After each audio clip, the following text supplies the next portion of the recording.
On the night Margaret Vale was handed to a king, the silk bit into the softness of her arms and the plush curve of her belly, and she wondered if the dress had been made small on purpose, just to remind her that she took up too much room. The whole hall seemed built for that lesson. Candles burned in silver stands, bright enough to catch every shadow, every roll of fabric strained across her hips. The whispers that skimmed the marble floor came wrapped in silk of their own. Poor thing. So much softer than they said. Look at her hand shaking. Sebastian could have chosen anyone. Margaret had heard variations of those words her entire life. Pretty face, shame about the rest. Such a sweet girl if only she'd lose. Built for comfort, not for admiration. You have such a lovely face, dear. Maybe if you just... She had learned early that a chubby girl in a thin world had two choices: disappear or be useful. So she had made herself gentle, agreeable, quiet. She had learned to lower her eyes before other people could finish measuring her. She had learned to smile while they discussed her body like weather, like furniture, like something that existed for their commentary and not for her to live inside. It was safer that way, easier to be traded, easier to be underestimated, easier to belong to everyone else's plans and never fully to herself. So when her brother Adrian, pale, beloved, dying, asked her to marry Alpha King Sebastian for the sake of their family, she did what she had always done. She said yes. She let them wrap her in too tight silk. She let them lead her into a hall full of staring eyes. She let them measure her one last time before handing her over like a debt finally settled. But Margaret was not entering that castle as an innocent bride. Beneath the lace, beneath the trembling hands no one had ever bothered to understand, she carried secrets sharp enough to unmake a throne. She believed Sebastian was a cold ruler wearing nobility like a mask. She believed her marriage was only a door, and once she stepped through it, she would help Adrian open the rest. What she did not know was that the old vow waiting for them under the moon glass would not bind comfort, obedience, or appearances. It would bind truth. And before long, Margaret would discover that the most dangerous thing in that castle was not the king she had been taught to deceive. It was the possibility that he might see her clearly, softness, belly, trembling hands and all, and want her anyway. And once he did, nothing in her carefully built life would remain untouched. If you love intense wolf stories with destiny and twists, go ahead and subscribe to the channel right now. So subscribe and turn on notifications so you don't miss any chapters. And how about we get to know each other better? I'm Maggie Reed, the author of these stories. And you? Drop a comment below with your name and what city you're watching from. The silk was too tight beneath Margaret Vale's ribs. Not because the gown had been poorly made. The seamstress had been careful, almost tender, while taking her measurements 3 days earlier. No, the ache came from the way the dress forced her to stand under 100 watching eyes as if she were a gift being wrapped for someone else's pleasure. Candles burned in silver bowls along the marriage hall, and the sweet smoke of moon resin drifted through the air in pale ribbons. It should have smelled holy. Instead, to Margaret, it smelled like surrender. "Lift your chin," her brother murmured beside her. Adrian's voice was soft. It always was. Even now, wrapped in a charcoal cloak that made his face look thinner and more fragile than it was, he played the part everyone expected of him. The sickly noble son, Sebastian's fading old friend, the man too weakened by long suffering to stand without a cane. Margaret knew better. She knew the strength hidden beneath the tremor in his hand. She knew the cold precision under that gentle tone. More than once, in the quiet of their childhood home, she had watched him move pieces on a carved board, while speaking of people the same way other men spoke of weather. Still, she turned her face toward him. "If I lift it any higher," she whispered, "they'll have a better view while they pity me." A flicker of irritation passed through his eyes, gone so quickly no one else would have seen it. "They are not pitying you." A quiet laugh almost escaped her. He knew that was a lie. She could hear the whispers spreading through the hall like lace dragged over stone. Poor thing. So much softer than they said. Sebastian could have chosen anyone. Look at her hands shaking. Margaret pressed her fingers together until the trembling eased. She had spent years learning how to stand inside a room that wanted her smaller, years learning how to smile before someone could weaponize her silence, years learning how to turn softness into armor. And yet, as the carved doors at the far end of the hall opened and Sebastian entered, something in her chest gave way. He was not dressed like a groom eager for celebration. He wore black formal cloth, severe and clean, with only the silver crest of the crown stitched at his collar. His dark hair was tied at the nape of his neck. His expression was calm, unreadable, almost remote. The Alpha King looked like a man reporting to duty. For one humiliating heartbeat, Margaret forgot every speech she had rehearsed inside her own mind. She forgot Adrian's careful instructions. She forgot why she had agreed to this. All she could think was that Sebastian was even more imposing up close than rumor allowed, and far more tired. Then his gaze found her. Not her gown. Not the jeweled veil. Not the shape of her body, which other people always seemed to assess before they decided how much respect to offer. He looked directly at her face. That somehow hurt more. She saw recognition there, then surprise, then a strange stillness, as if he had expected someone else entirely and was now ashamed of the expectation. The Master of Rites stepped forward, his voice carrying through the chamber. Before the moonglass crown, before the witness flame, before the old vow of shelter and name, do you come of your own will?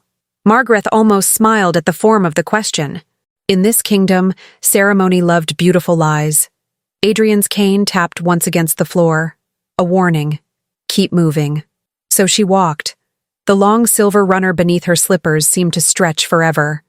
The musicians had fallen silent. The only sound was the soft rush of her own breathing and the whisper of cloth with every step.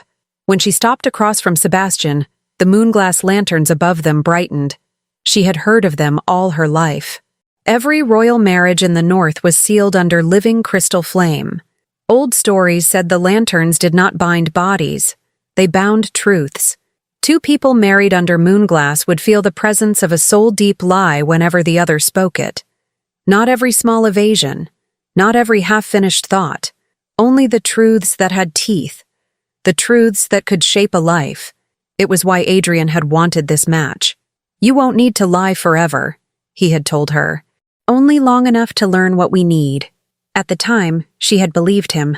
Now, standing beneath those pale lamps, Margaret wished for the first time that she had refused. The officiant turned to Sebastian first. Your Majesty? Sebastian's voice was low, steady. I come freely. The lanterns remained calm. Then the officiant faced her. Every eye in the hall seemed to gather at the base of her throat. Margaret felt the weight of old mockery, of old mirrors, of old evenings spent pretending other women's laughter had not followed her out into the corridor. She thought of Adrian coughing into linen while he told her only she could save their house. She thought of the hidden letters in her sewing chest. She thought of the plan. I come freely, she said. At once, warmth flashed around her collarbone. It was not enough to make her flinch. No one else would have noticed. But she felt it. A silver heat under the skin, delicate and unmistakable. The moonglass had heard her. Across from her, Sebastian's eyes sharpened. He had felt it too. The rest of the rite moved on because rituals always did. Names were spoken. Lineage was invoked. Ancient blessings rolled through the chamber like water over stone. Sebastian slid the wedding band onto her finger, with hands so careful he never once grazed her knuckles more than necessary. When it came time for the binding touch, he hesitated, just for an instant. Then he placed his palm over hers. The moment their skin met, a second sensation moved through her. Not heat this time, but a pulse. Warm, deep, living. A startled awareness, as if some sleeping part of the vow had lifted its head and begun to listen. Sebastian felt it too. She saw the shift in his face. Not fear, not anger, recognition. The hall exhaled around them. The rite was complete. From the edge of her vision, Margaret caught Adrian watching. His posture remained frail, dutiful, sorrowing. Yet satisfaction flickered at the corner of his mouth. He thought the first gate had opened, and perhaps it had. But later, When the guests had begun to move toward the feast chamber, and Sebastian finally leaned close enough for only her to hear him, he did not sound like a conqueror, or a king, or even a reluctant husband. He sounded like a man speaking to the center of a mystery. "You said yes," he murmured, his voice barely stirring the veil by her cheek. "But the moon glass says something in you is already in pain." Margaret's breath caught. Then, before she could answer, he added even softer, "And I think something in me has been warned." The royal apartment smelled faintly of cedar, winter apples, and rain-soaked stone. Margaret noticed that first, because she could not bear to notice anything else. Not the bedchamber prepared for a marriage she had never wanted. Not the embroidered curtains gathered in moon-pale folds around the tall windows.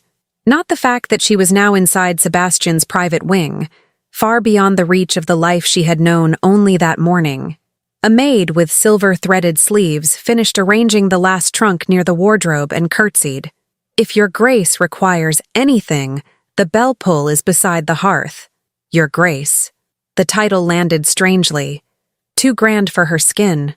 Too smooth. Too easily offered now that a crown had touched the edges of her name. When the maid withdrew, silence settled over the room in careful layers.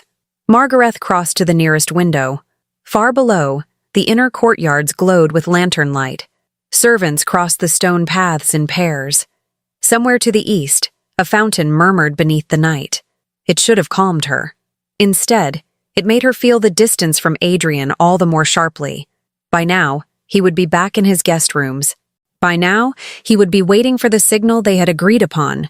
A candle left burning in the western tower window if Sebastian kept his records in the private library. 2 candles if he used the council archive instead. It had all sounded terribly clever when spoken in hushed voices over a map. Standing here, wrapped in another man's household, it felt less like cleverness, and more like a stain she could already feel spreading. A knock came at the outer door. Her whole body tightened. "Come in," she said. Sebastian entered alone. He had removed the ceremonial collar and changed into a dark wool coat that made him look less like a king from a painted tapestry and more like a man who had not slept enough in several years. He paused just inside the room, leaving enough distance for her to breathe. "I asked them to bring supper here," he said. "I thought the feast hall might be exhausting." Margaret studied him. That was considerate. It was strategic. A faint, unexpected warmth touched the edges of his mouth.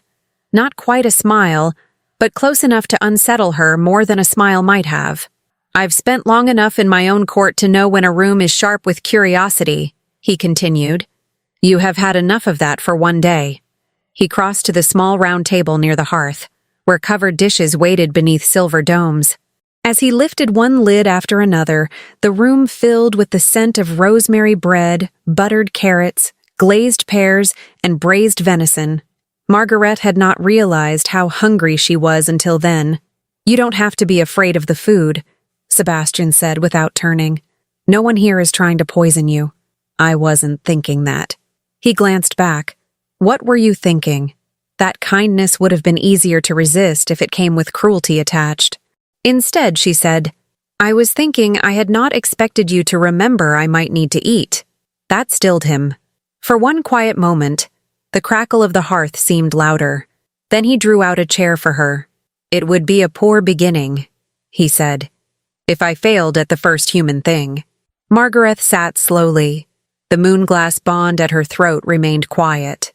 No warning, no silver heat. He meant it. That should not have mattered. It mattered anyway. For a while they ate in near silence, though it was not an uncomfortable silence. It was the wary kind, the kind two strangers built when they knew too much had already been decided around them. At last, Sebastian set down his cup. "Why did you agree to this?" The question was simple. The answer was not. "My brother asked it of me." Silver warmth brushed her skin. Not a burn. Not yet. Just a pulse. Sebastian noticed. His gaze lowered, then returned to her face. "That is true," he said carefully. "But not complete." Margaret looked down at her plate. "Must everything be complete tonight?" "No." His voice softened. "But the moonglass is cruel to partial truths." I thought you should know." She let out a breath she had been holding since the ceremony. "And what did it say when you vowed freely? Did it stay silent because you wanted this marriage?" A pause. Then, at his own throat, the pale glow stirred. Sebastian gave a quiet, humorless laugh. "Fair enough." He leaned back in his chair, one hand resting against the armrest as though he were trying not to appear larger than he already was. "No, I did not want a marriage arranged by pressure, illness, and obligation. I wanted Adrian alive. I wanted his condition to ease. I wanted fewer reasons for the houses around us to circle one another with suspicion. This was—" he searched for the word, "the path placed in front of me." Again, the bond lay still. Margaret's chest tightened unexpectedly. She had prepared for arrogance, for entitlement, for dismissive indifference. She had not prepared for honesty that arrived already tired of itself. "You loved him," she said, then corrected herself. "You love my brother." Sebastian's eyes shifted toward the fire. "He was the first friend I made after my father died. He laughed at me when everyone else bowed. He climbed the southern wall with me when we were both 12 and nearly broke his ankle falling into the herb garden." A shadow of memory softened his face. "He has been part of my life for too long to turn into a title." The words landed heavily between them. For the first time, Margaret felt not just the danger of her role, but the shape of the betrayal hidden inside it. She had known Adrian was using proximity. She had not understood the tenderness he was spending as currency. Sebastian rose after the meal, perhaps sensing the shift in her silence. "The adjoining room is yours as well," he said. "If you want distance, the inner door locks from either side. No one will question it." Margaret looked up sharply. "You are my wife," he added, and then, with deliberate care, "which means you are owed safety here, not performance." That did something unbearable to her throat. He crossed toward the balcony doors and pushed one open. Night air moved through the room, cool and clean, carrying the scent of damp ivy and moonlit stone. For a moment he stood there in profile, broad shoulders outlined by silver light. Then he said, without facing her, "They were cruel to you before today, weren't they?" Margaret went still. "In the hall," he continued. "Some of the women watching you had the easy posture of people who have never had to survive their own mirrors, and some of the men—" his jaw tightened. "I know the look of casual contempt. It is lazy, and it spreads quickly." She could not remember the last time anyone had spoken of such things without either pity or embarrassment. "It is nothing new," she said. The silver warmth flared. Because that, too, was not complete. Sebastian turned then, fully, his expression grave but not invasive. "No," he said. "I suppose it isn't." The bond quieted as he stepped no closer than necessary. "For what it is worth, Margaret, the first thing I noticed about you was not what they noticed." Her pulse stumbled. "And what was that?" "That you looked like you were trying very hard not to disappear." She could not answer. Not because the words were grand, but because they were precise. Somewhere below, a bell rang once in the lower court. A servant's signal. A change of watch. A marker in the night. Sebastian inclined his head, as though ending something delicate before it could tear. "Rest," he said. "Tomorrow will not be quieter." After he left, Margaret stood alone in the moon-cooled room, one hand pressed to her throat where the moonglass still slept beneath her skin. At last, she moved to the western window. Her fingers found the candle waiting there. One flame meant the private library. She struck the match. The wick caught. Gold rose into the dark. For a heartbeat, she watched it burn. Then, from somewhere deep in the corridor beyond her chamber, a low pulse answered through the bond at her throat. Sharp, silver, unmistakable. Not because Sebastian had seen the candle, because somewhere else in the castle, he had just spoken a soul-deep truth. And whatever he had said, some part of it belonged to her. Morning arrived with bells, footfalls, and the strange ache of having slept in safety she did not trust. Margaret woke before dawn, wrapped in linen that smelled faintly of lavender and cedar ash. For a few dazed seconds she did not know where she was. Then the carved canopy above her resolved into view, and memory returned all at once. The hall, the vows, Sebastian's voice in the dark, the candle burning in the western window. She sat up too quickly. The moonglass bond stirred like a thread being gently drawn through skin. Not pain, awareness. She pressed her fingertips to her throat and breathed through it. A maid named Orla arrived soon after with hot water, fresh clothes, and a tray of honeyed oats. She was round-faced, brisk, and entirely unimpressed by rank. Her Majesty asked that nothing with laces tighter than a hanging knot be brought to you, Orla said while setting garments across the bed.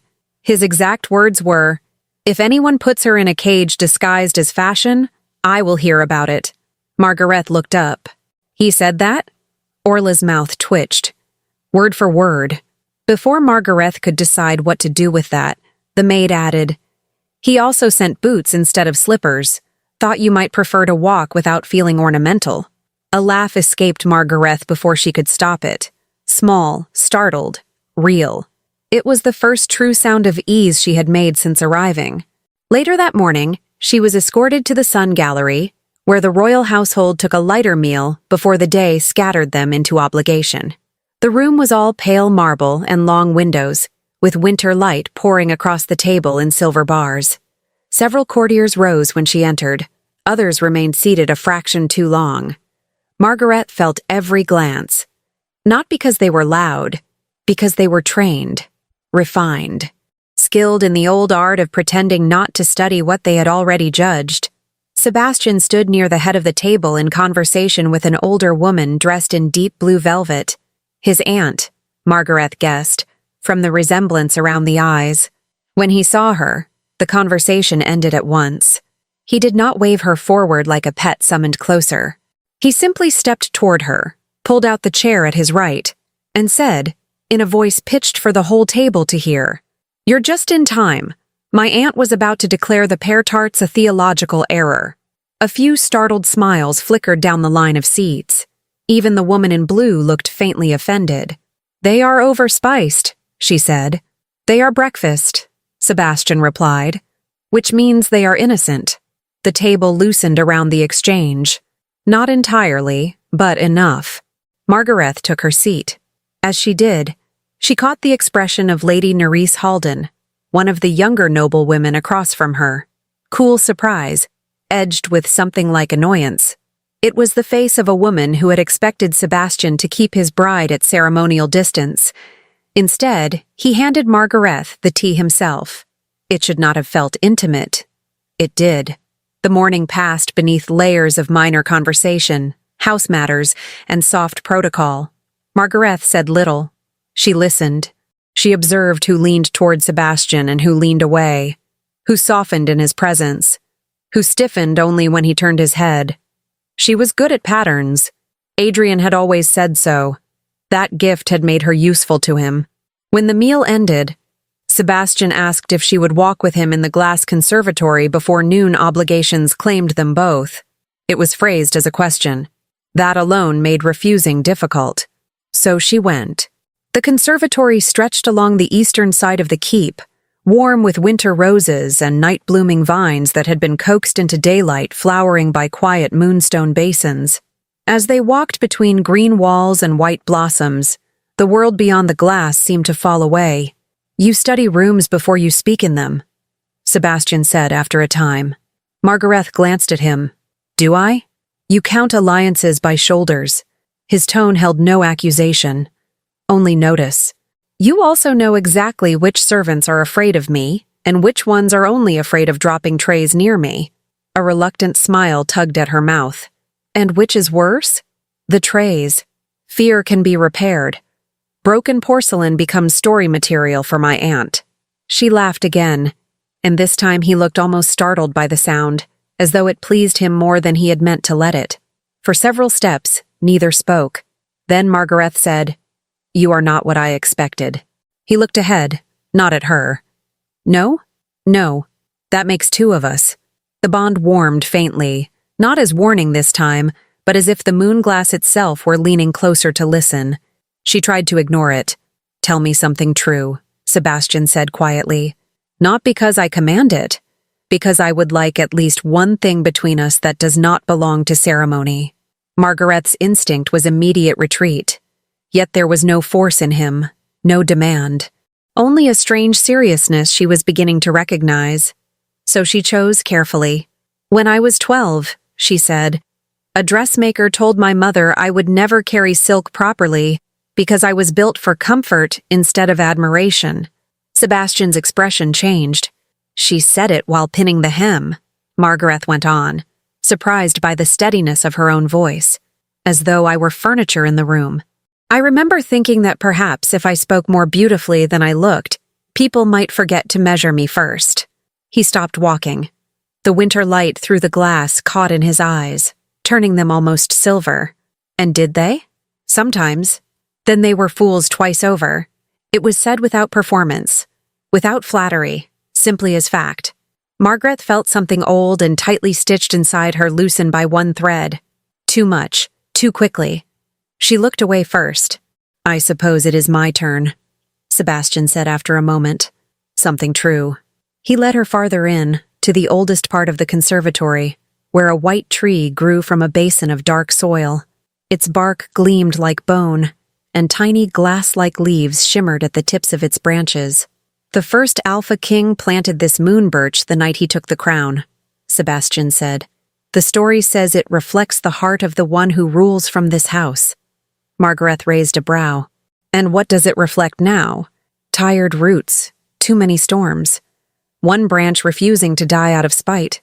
The bond stayed still, entirely still. She turned to him fully. You joke about yourself when you're near honesty. He gave her a very slight smile. That may be the truest thing anyone has said to me all season. A bell rang in the far corridor. Sebastian's expression shifted, duty returning like a familiar coat. I have counsel this afternoon. The word made her stomach pull. Somewhere beyond this warm corridor, Adrian would be waiting for information. Names, schedules, access points. Sebastian noticed the change in her face. If you are uneasy, he said, you need not attend the evening reception. My aunt can claim a headache on your behalf with terrifying conviction. Margaret almost answered lightly, but the bond at her throat pulsed, warning her before the words could form. No more easy half-lies. I may need some air before then, she said instead. He nodded. Take all the air you want. This castle has gone too long without enough truth in it. Again, that precise, terrible kindness. That evening, after the reception she barely survived, and the endless current of names she knew she should remember, Margaret made her way to the old chapel passage where Adrian had instructed her to meet him. He stood in the shadow of a column, one hand on his cane, the other folded over the carved wolf head at its handle. In dim light, he looked every inch the delicate, wronged son the household believed him to be. Well? He asked. She told him what she had learned. Not everything. Enough.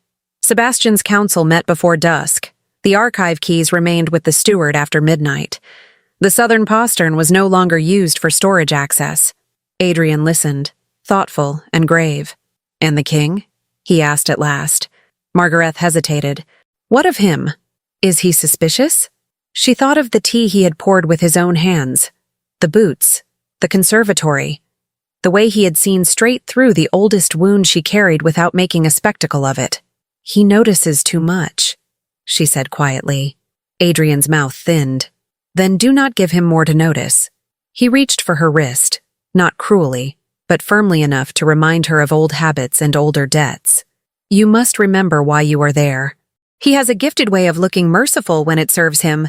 Men in power often do. At once the moonglass seared. Margaret gasped. Adrian released her, startled. What was that? She stepped back, pulse racing. The silver pain faded, but not the meaning. The bond had answered his words.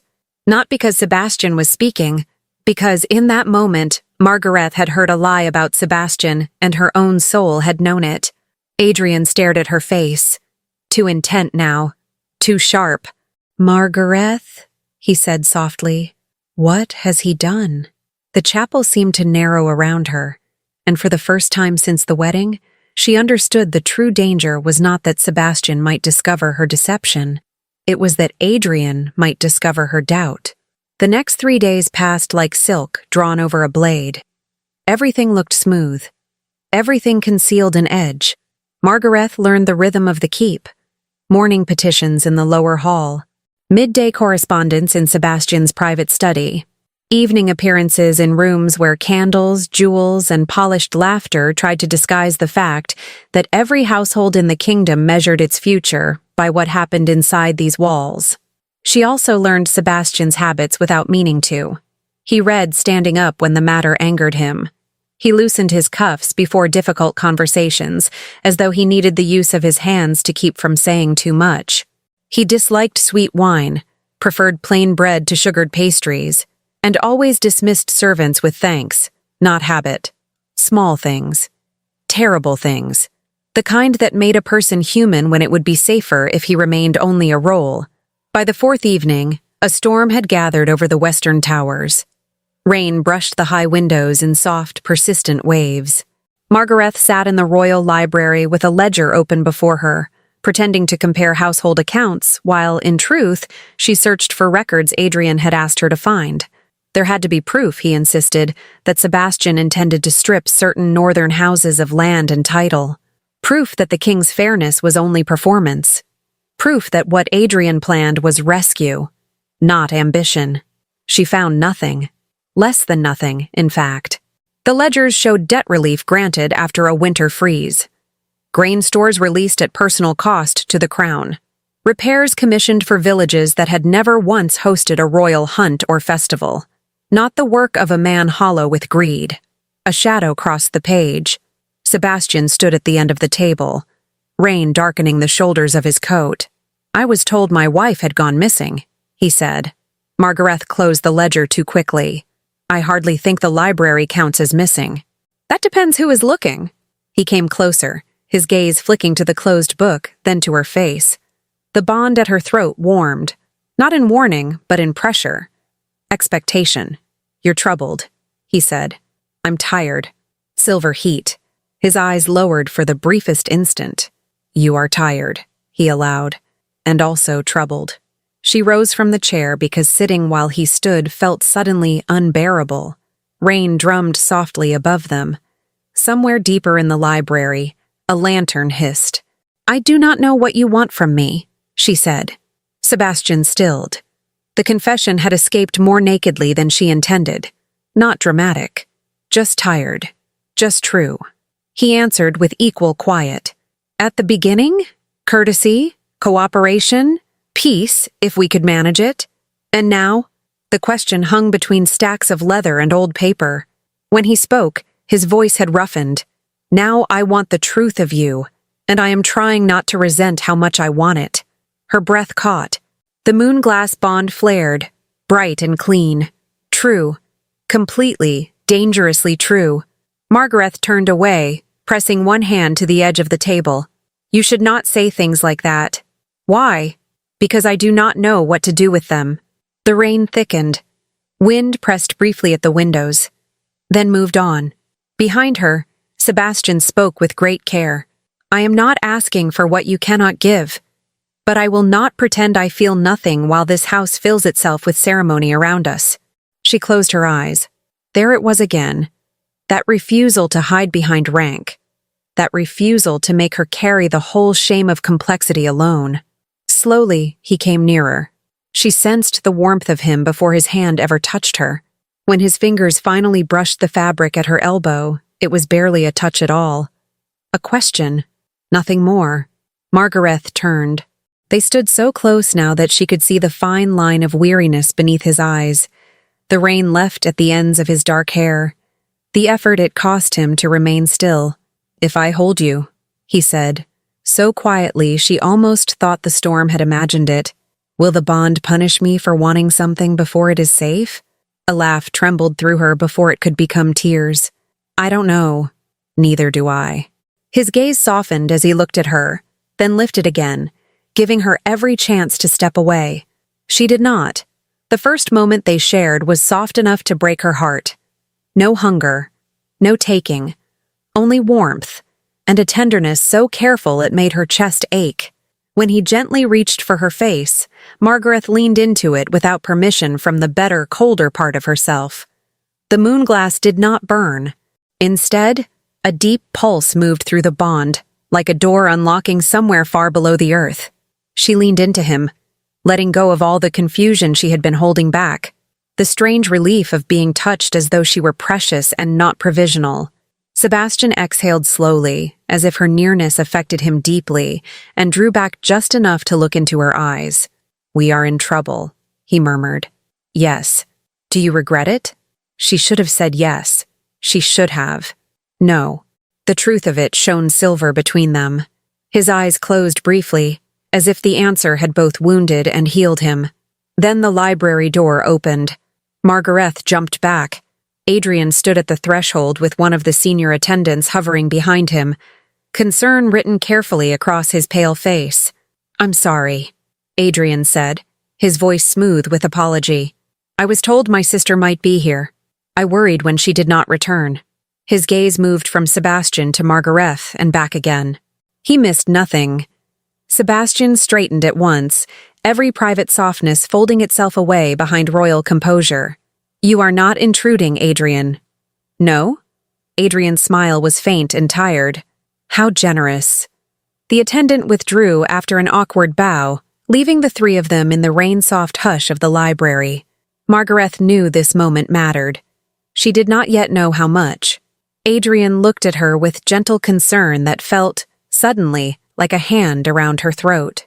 "Margaret, if you are well enough, I had hoped to speak with you. Alone." Sebastian's jaw tightened almost invisibly. "It is late," he said. "If it can wait until morning." "It cannot," Adrian replied. The words remained polite. Their edges did not. Margaret looked from one man to the other and felt, with perfect clarity, the line she stood upon. "Very well," she said. Sebastian turned to her then. "Not Adrian. Do you want me to remain?"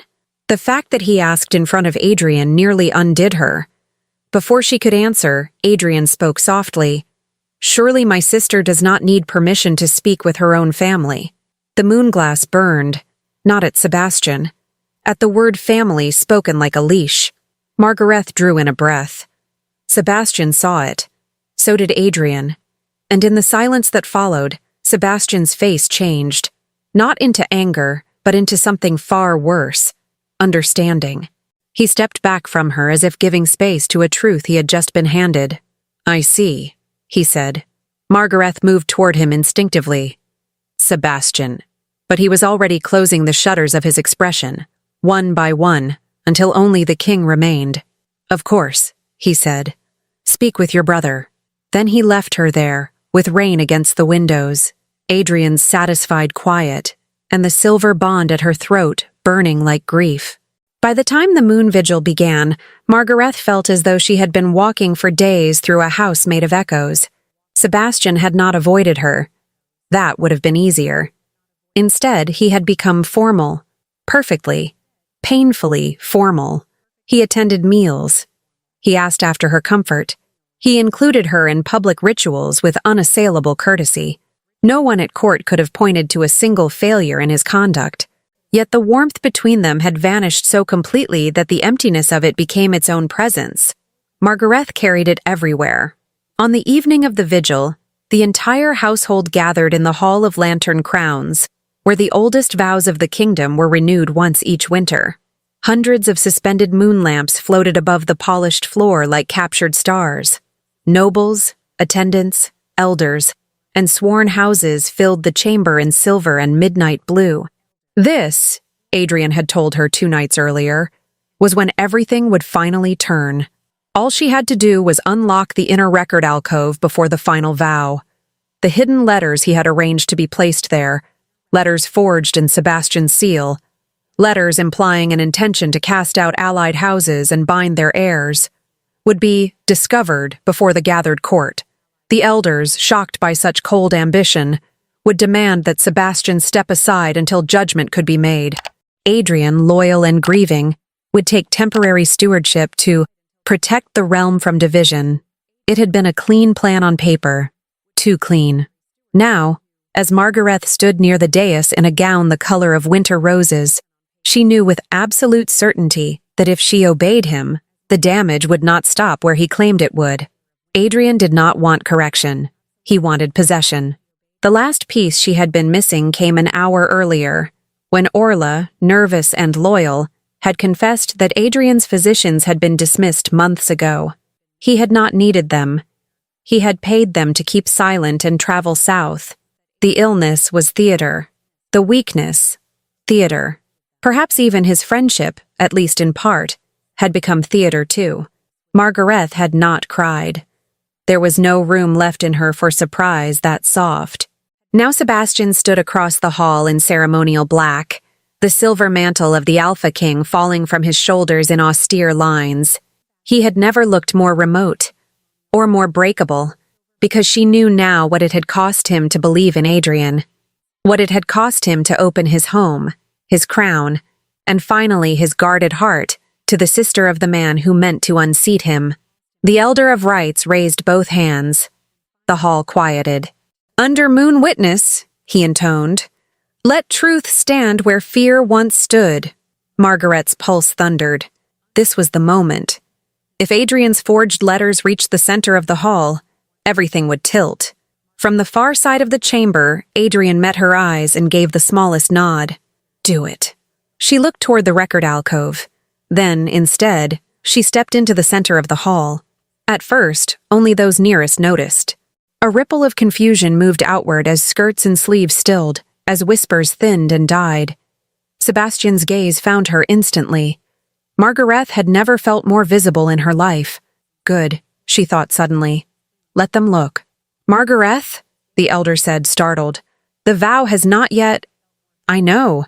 Her voice carried farther than she expected. It did not tremble. For the first time in years, she was not speaking to survive a room. She was speaking to change one. She turned toward Sebastian first. "I came into this castle with a purpose I hid from you," she said. The moon glass ignited at her throat, bright as poured silver, not in punishment now, but in witness. Gasps moved through the hall. Sebastian did not move. "I agreed to this marriage because my brother asked it of me," she continued. "I believed I was helping him protect what was ours. I believed I was stepping into a cruel house ruled by a colder man. I believed—" Her voice roughened.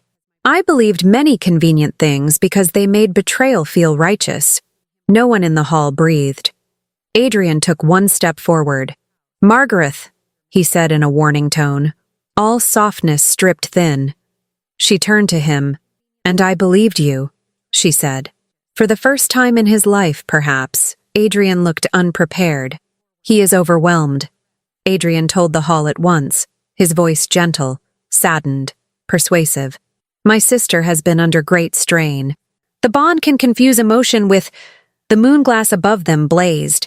Every lantern in the hall answered at once. Silver fire poured through the chamber, and at Adrian's throat the old rite struck like reflected dawn. He had lied in witness light. A collective murmur swept through the gathered court. Sebastian still had not spoken. His eyes were fixed on Margaret alone. She drew a breath that felt like stepping off a cliff.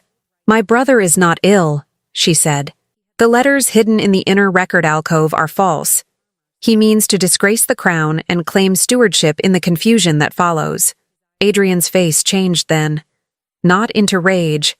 That would have made him smaller. No, what emerged was something chill and carefully hidden for years. Contempt for anyone who had ever mistaken restraint for goodness. "You foolish girl," he said quietly. The words hit harder than a shout might have. Margaret swayed, but did not look away. All her life, she had given him the better parts of herself because he had known exactly how to ask. Her loyalty, her labor, her belief. Her body set like a shield between him and the world's refusal. No more. Sebastian moved then. Not toward Adrian, but toward her. He came to stand at her side, close enough that the heat of him steadied the cold in her hands. "Look at me," he said softly. She did. There was grief in his face, and hurt, and something enduring beneath both. "I should have seen sooner what burden you were carrying," he said. voice low enough that only those nearest could hear, though the whole hall strained toward it. "But hear me now, before all of them. You were used. You were not worthless. You were misled. You were not false." The room blurred at the edges. Sebastian turned then, finally, to the watching hall. "If there is stain here," he said. The king returned, but altered now by tenderness no one could mistake. "It does not belong to my wife alone. I welcomed a lie because I loved the man telling it. I would rather lay down crown, title, and seat than let this house devour her to spare my pride." The silence that followed felt sacred. Adrian stared, disbelief flashing across his face. He had expected defensiveness, distance, a public severing. He had not expected Sebastian to step toward loss rather than away from it.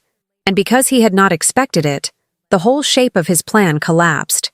The elder of rights bowed his head once, not to Adrian, but to Sebastian and Margaret both. "The moonglass has spoken," he said. "Truth has standing." The record alcove was opened. The forged letters were found exactly where Margaret said they would be. Wax seals proved false under witness flame. The physician's signed departures were brought by trembling servants from Adrian's rooms.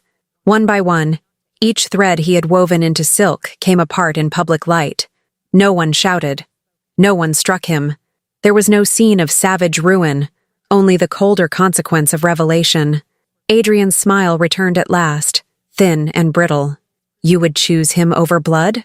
Margaret's eyes filled, but her voice remained steady. "No," she said.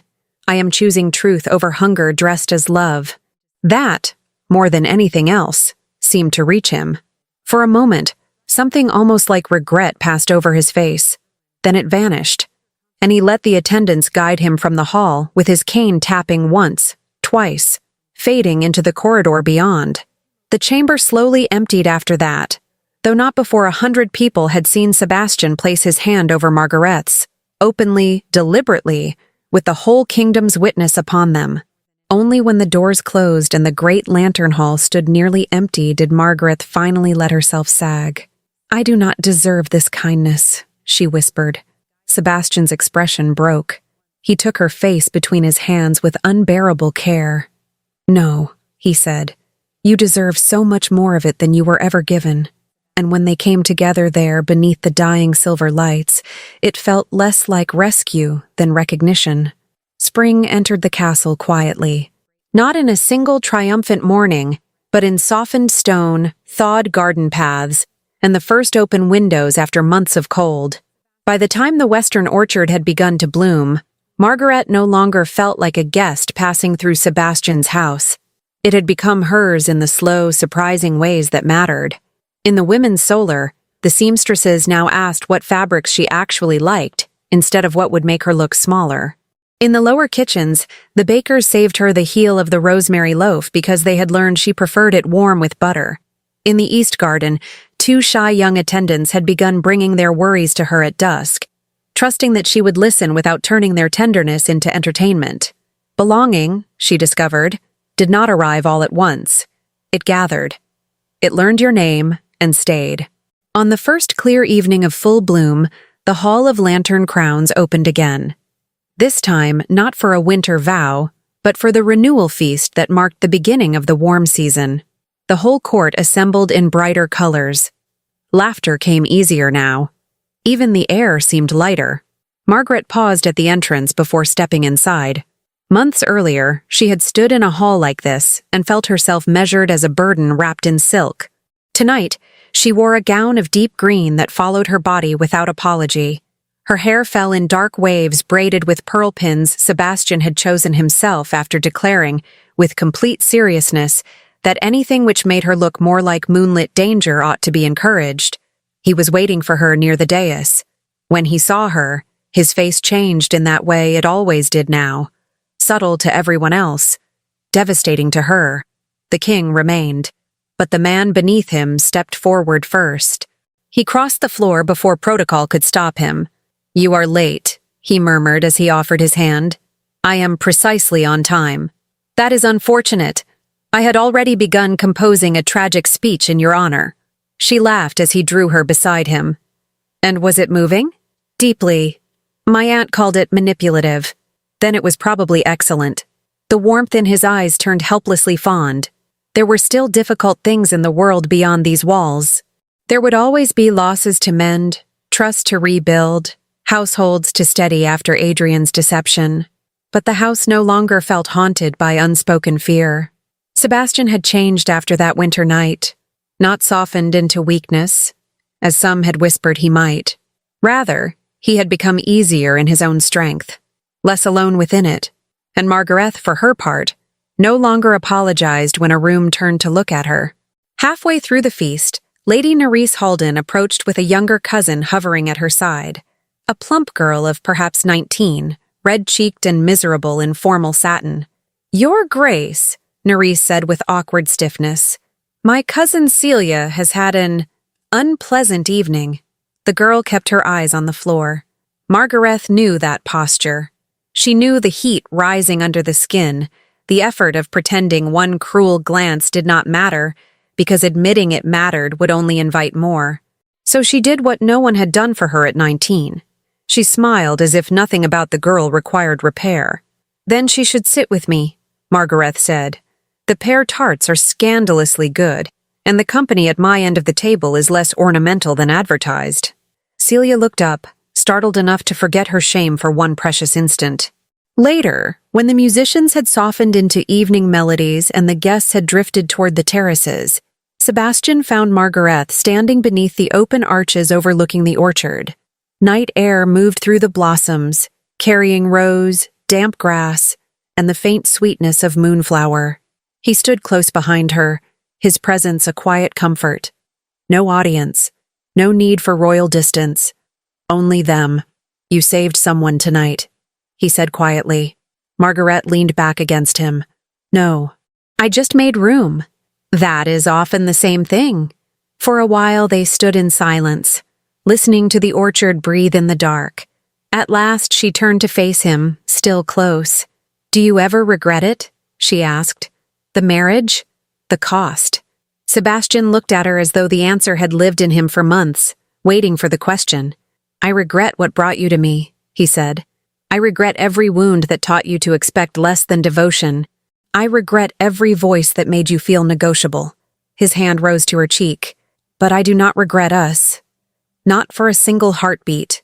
The moonglass bond at her throat answered, warm and bright, though gentler now than it had ever been.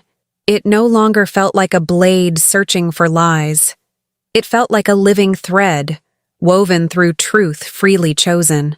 Margaret smiled, and this time there was no disbelief in it at all. "Good," she whispered, "because I intend to remain very inconveniently in love with you." A soft laugh broke from him, full and unguarded. "Then I am ruined." They stood together under the flowering arches, lost in each other's presence, while music drifted out from the hall and spring pressed tenderly at the edges of the night. When they finally stepped back, the world seemed to hold its breath around them. Only now there was nothing nearly about it. Inside the hall, candles glowed against silver walls. Somewhere, Celia laughed at something Orla had said. Somewhere else, Sebastian's aunt was arguing with the dessert course. The castle lived around them, not as a prison, not as a stage, but as a home with its sleeves rolled up. Margaret thought of the girl she had been on her wedding day, breath caught, shoulders braced, heart hidden beneath silk. She wanted to reach back through time and touch that trembling hand. "You were never too much," she would say. "You were waiting for the place that would know what to do with all your tenderness." Sebastian smiled, took her hand gently, and drew her back toward the light.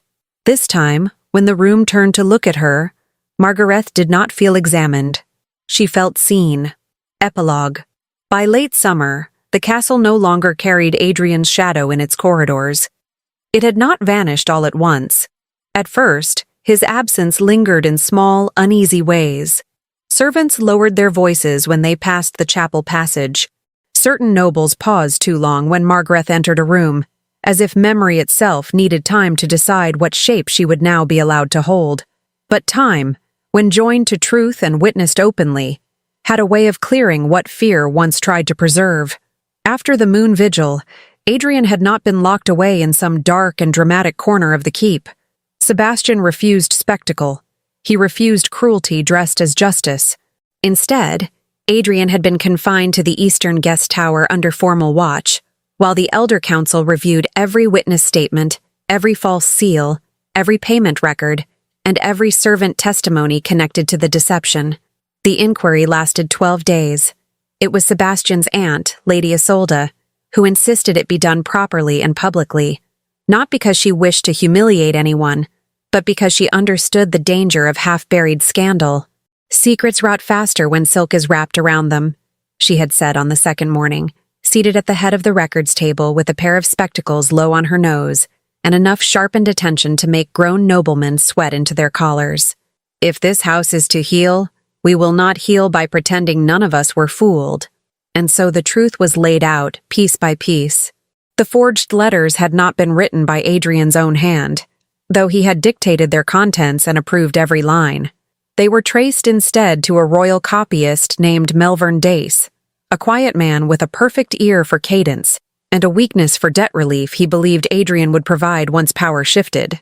Under witness flame, Melvern confessed to reproducing Sebastian's phrasing from archived decrees and pressing false impressions from a stolen wax cast of the royal seal. He had not acted alone. 2 lesser clerks from the North Annex had altered entry logs and moved the documents into the inner alcove on Adrian's instruction, believing they were serving a necessary correction to the Crown's authority. They were dismissed from service at once. Not cast into ruin, not made into examples for cruelty's sake, but stripped of office, barred from royal record work for life, and sent to labor in monastery houses where all copying was done under direct oath and moon witness. Lady Isolde herself suggested it. "If they wish to misuse words," she had said coolly, "they may spend the next decade preserving honest ones." The suborned physicians were found on the 10th day. Orla had known where to begin, because she had once carried one of Adrian's travel cases to the outer coachyard, and noticed that the physician's crest on the departing trunk had been deliberately turned inward. The memory had troubled her from the moment she heard Adrian cough too beautifully in the chapel. She had said nothing at first because she feared sounding foolish. Then she had watched Margaret walk into the moon vigil wearing the face of someone about to break, and decided foolishness was a lesser sin than silence. So she told the truth. With Lady Isolde's support, messengers were sent south along the road records and inn ledgers. Both physicians were found in a quiet riverside town, very much alive, very much paid, and very much unprepared to be summoned back beneath witness flame. Their testimony removed the last veil from Adrian's performance.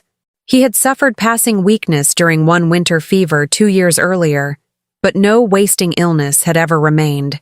The rest had been posture, powders that paled the skin, carefully timed absences, and the manipulation of sympathy from all who loved him. When Margaret heard the full account, she did not weep. The wound had moved beyond tears by then. What remained was a steadier grief, the kind that no longer begged to be reversed. Adrian himself met the inquiry's end with the same brittle composure he had worn since the hall turned against him. He denied neither the false letters nor the physician's bribery. He denied only the moral weight of them. He called Sebastian naive, the court decorative, and mercy an expensive weakness. He said Margaret had been wasted all her life on gentleness, and would one day resent the softness Sebastian encouraged in her. For the first time since childhood, Margaret heard him without hearing command hidden inside concern. In the end, the council did not sentence him to death. Sebastian would not permit it, and Margaret did not ask for it. Adrian was instead permanently stripped of rank, inheritance claim, and court privilege. He was sent to a remote abbey estate in the far western hills, a place once used for retired scholars and vow-keepers, where he would live under quiet watch, write no letters beyond those reviewed by the abbey prior, and never again stand in a royal hall to shape other people's futures with his voice. "He will hate obscurity more than chains," Lady Isolde had said afterward, not unkindly. For some men, being unable to arrange the room is punishment enough. Margaret had not answered. She only stood at the terrace window later that evening and watched the western road until sunset swallowed it whole. There was no triumph in the sight of his departure, only an ache, and beneath it, relief clean enough to breathe. The matter of the Northern Archives untangled more slowly. Adrian's suspicion had not come from nowhere, though it had never been innocence either. Over several months, selected account summaries had been copied and recirculated among lesser Northern households, with key lines removed. Aid turned into levy, repair into seizure, debt relief into future claim. The distortion had been subtle enough to spread, and simple enough to believe among families already inclined to mistrust the Crown's reach. Melvern had helped with that too. He had not forged decrees at first. He had edited understanding. Once this was uncovered, Sebastian did something few expected. Rather than bury the matter as embarrassing unrest, he opened the archives. Every Northern house was invited to send one sworn reader to review the original records under council supervision. Margaret helped oversee the process herself, seated for long afternoons at a wide oak table with stacks of ledgers, waxed tabs, and cups of cooling tea. One by one, old assumptions were brought into light and corrected by the very families that had feared deception. It was tedious work, humbling work, healing work, and because Margaret had once entered the castle under false purpose, her presence there mattered more than anyone said aloud. She was not hidden from the effort. She was placed at its center. Not as an apology, but as proof that truth did not become less true, because a wounded heart had first carried the wrong story toward it. The court's acceptance of her did not happen overnight. Some blamed her in whispers. A few did so in tones just loud enough to be heard. She had, after all, walked willingly into Sebastian's house with secrecy in her hands. That could not simply be polished away because love had complicated the ending. But Sebastian never once asked her to bear those whispers alone. At the first council dinner after the inquiry closed, when one elderly lord remarked that forgiveness should not outrun caution where brides from troubled houses are concerned, the entire table went still. Before Margaret could decide whether to answer, Sebastian set down his glass and said, with terrifying softness, "Then let your caution begin with men who forged illness, faith, and friendship, not with the woman who stood before this house and destroyed her own comfort to tell the truth." No one made that mistake twice. Lady Isolde proved even more effective in quieter rooms. She did not defend Margaret with sentiment. She defended her with standards. "If you intend to condemn her," she told a cluster of noblewomen one afternoon within perfect hearing of 3 open doors, "you will first need to explain why none of you noticed what she did while dining under the same roof. Bring evidence when you find your courage." After that, resistance lost much of its elegance. Nerys Halden changed most visibly. What had first seemed like coldness in her had been, in truth, a cultivated rigidity born from surviving her own narrow education in grace and rank. Her cousin Celia's humiliation at the renewal feast had cracked something open in her. Over the weeks that followed, Nerys began appearing in Margaret's solar for tea under increasingly transparent excuses. At first, she came on Celia's behalf, then on the matter of court seating, then on the question of whether green silk truly suited everyone or only the blessed. Eventually, she came without excuse at all. One evening, while Celia laughed over a tray of sugared figs nearby, Nerys said with uncommon bluntness, "I was unkind to you before I ever spoke to you. I do not ask you to forget it. But I am trying at last to become someone my cousin can safely resemble." Margaret had looked at her for a long moment, then passed her the fig plate. That was how their friendship began. Celia herself blossomed in the months that followed. With Margaret's encouragement and Sebastian's aunt's merciless tutoring, she stopped shrinking herself at feasts, stopped apologizing for hunger, stopped mistaking shyness for shame. By harvest's turn, she had taken charge of the castle's embroidery guild records and announced, with astonishing calm, that any seamstress who cut gowns to punish the body wearing them would answer directly to her. Orla, meanwhile, found herself promoted whether she wanted it or not. Sebastian had asked how she first connected Adrian's missing physicians to the false illness. When she explained, blushing from scalp to throat, Lady Isolde made a satisfied sound over her tea and declared that anyone capable of noticing trunk crests vanished doctors and lies hidden in posture, had no business remaining only a personal maid. By autumn, Orla served as assistant keeper of the inner household accounts, where she discovered a surprising talent for patterns, omissions, and the sort of domestic truths that often escaped men who believed power lived only in decrees. She still brought Margaret tea in the mornings when the hour allowed. "I preferred you when you were easier to smuggle biscuits to," Orla informed her one September dawn, setting down a tray of blackberry scones. "Queens are tiresome. They acquire schedules." Margaret laughed and kissed her cheek, and in that small gesture, the castle changed again. Not through spectacle, through repetition, through the steady building of a house where loyalty no longer moved only upward, but outward. As for Sebastian, he did not heal in a straight line. He carried Adrian's betrayal heavily for a time, not because he doubted the truth, but because he mourned the shape of what he had believed their friendship to be. Some evenings he stood too long at the western terrace in silence, watching the hills burn gold beneath sunset.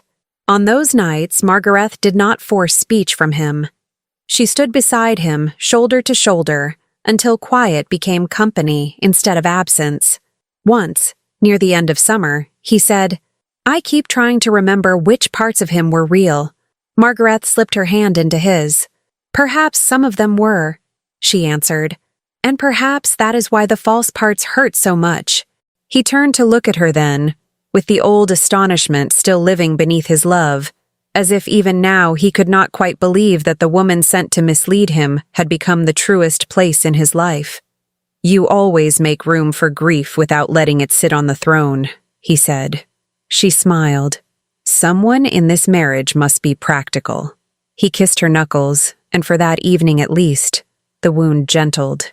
By the first harvest moon, the court no longer spoke of Margaret as the bride who came under false vows. They spoke of the queen who reopened the northern archives, restored dignity to 3 dismissed households whose names had been used in Adrian's false narrative, protected Celia from a cruel marriage negotiation by exposing its hidden terms before witnesses, and persuaded Sebastian to turn an abandoned West Cloister into a learning house for girls of noble and common birth alike, where reading, household accounts, rhetoric, and witness law would be taught side by side. "If a room is going to judge a woman," Margaret had said at the dedication, her hand warm in Sebastian's, "then she ought to at least know how to read the papers in its drawers." Lady Isolde had wept discreetly behind a lace fan and denied it afterward with such force that no one dared mention it again. And the moonglass bond endured, not as punishment now, and not as suspicion, but as something gentler and more luminous. It rarely burned anymore. It brightened, a thread of warmth at the throat when one of them spoke from the deepest part of the heart, a living reminder that truth, once chosen freely, ceased to be a blade and became instead a home one could return to. On the anniversary of their wedding, Sebastian led Margaret back into the same marriage hall where she had once stood feeling like a sacrifice wrapped in silk. The candles glowed more softly this time. The moon resin smelled of memory and clean beginning. No court, no watching nobles. Only the 2 of them, Lady Isolde pretending not to witness from a distant alcove, and Orla absolutely witnessing from behind a curtain with no talent for subtlety. Margaret stood in the center of the silver runner and looked down at her own hands. "They aren't shaking," Sebastian said. She lifted her gaze. "No." He came to her then, not as king to queen, not as ruler to alliance, but as the man who had once asked if a kiss would be safe, and now no longer feared the answer. "You were never insignificant," he said quietly. "Not when you walked in here, not when you stood against your brother, not now. But I hope, at least, this house has learned to look at you properly." Margaret smiled, feeling the old and the new meet inside her so cleanly it almost hurt. "It has," she said, "because you did first." The moonglass warmed bright as dawn. Then he kissed her beneath the witness lamps, and this time, there was no shadow left in the room that had once belonged to Adrian, or shame, or false vows spoken for survival. Only truth, chosen and rechosen. Only the quiet strength of a love that had survived deception without becoming cruel. only the steady miracle of being seen without being measured. And later, when they walked back through the candlelit corridor toward their chambers, Sebastian's hand at the small of her back and laughter drifting behind them from the old women who still pretended not to listen, Margaret understood at last that every loose thread of that winter had been drawn into something stronger than she had known to ask for. Not perfection, not innocence restored, something better. A life with nothing hidden in its foundations.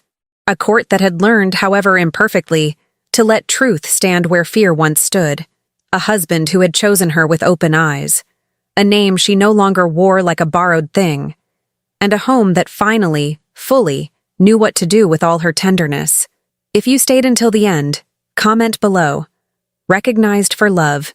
Tell me which part touched you the most, and don't forget to subscribe to receive more stories like this. Hugs, Maggie Reed.